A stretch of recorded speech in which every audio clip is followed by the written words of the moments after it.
essentially the hub of maritime activity and logistics activity and from hundreds of years back, is losing its edge and is almost become irrelevant.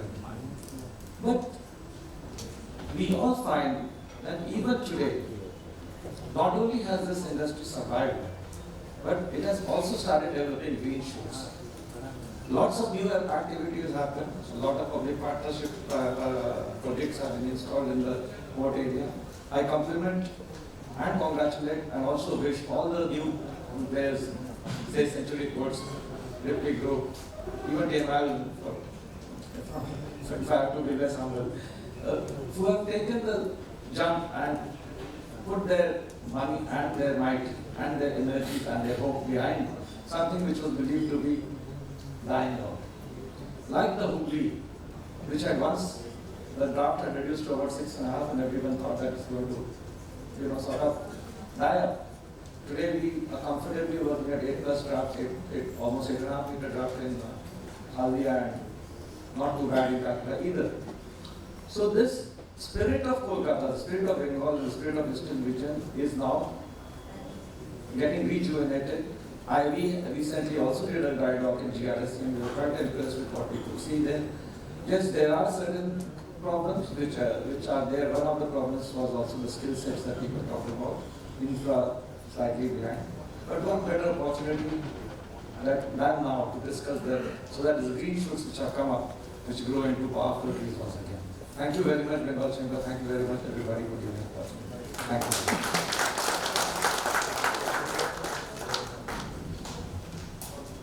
Thank you so much, sir. May I now request Comrade P. Hari, Chairman and Managing Director of Garden Rich and Shipbuilders and Engineers Limited, for the guest of honor address. Over to you, sir.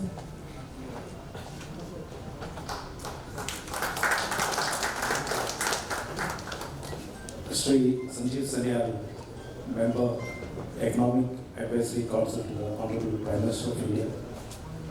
Sri Abhijit Banerjee, President Designate Bengal Chamber of Commerce and Industries. Sri Adipnath Chaudhary, Chairperson, National Committee on Shipping and Logistics of the BCC&I, and General Managing Director, Waman Lorry.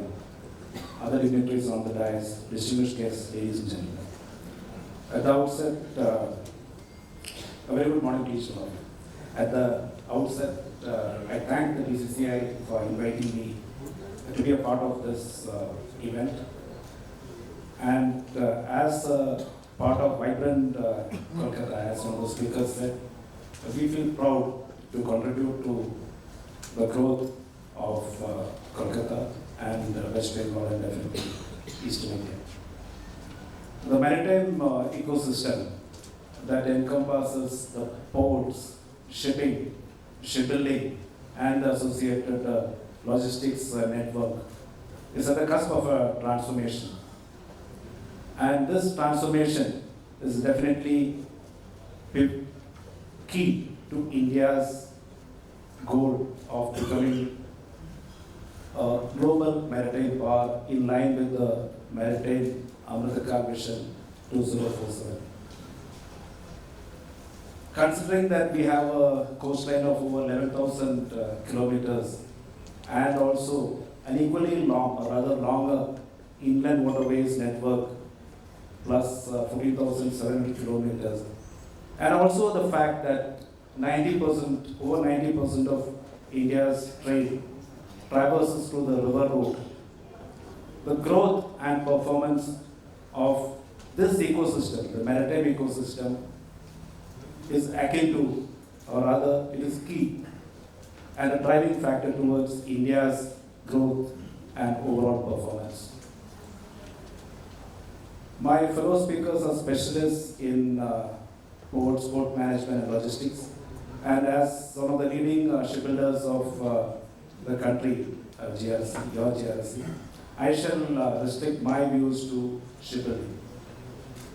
Despite predominantly being a maritime nation with a strong legacy, today, if you compare the global merchant fleet, we are just about 1.2%.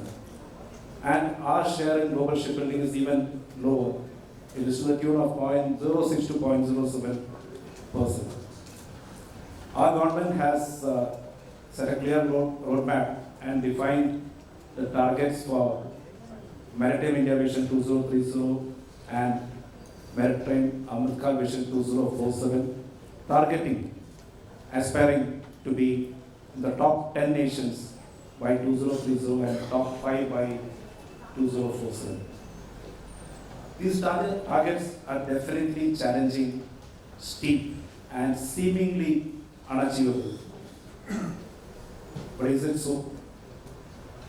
With this background, I shall cover in the following fashion, so we are all on the same page.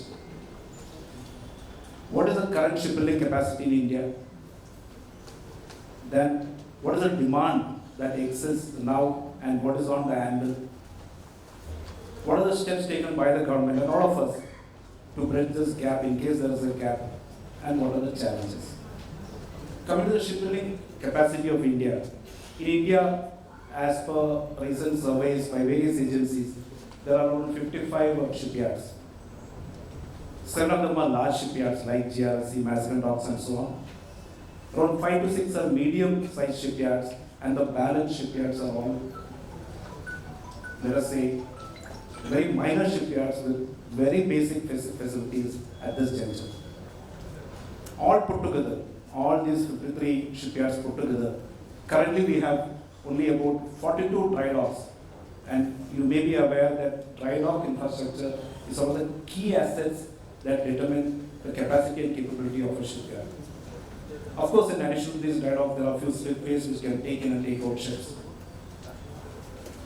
If you look at the overall Indian shipbuilding capacity, if you define it in gross tonnage, this is just about 4 lakh tons. 5 lakh tons, sorry. About 5 lakh gross tonnage. That is the current capacity. And what is the target? It is to achieve 4.5 million gross tonnage. It's a very steep target. If you look at the current order book of the Indian shipbuilding industry, all the shipyards put together, it is just about 1.2 to 1.3 lakh crores. And of these 1.2 to 1.3 lakh crores, the major chunk, over 90%, is with the major shipyards like us, the 6 of us, 6 public sector and 1 major private shipyard.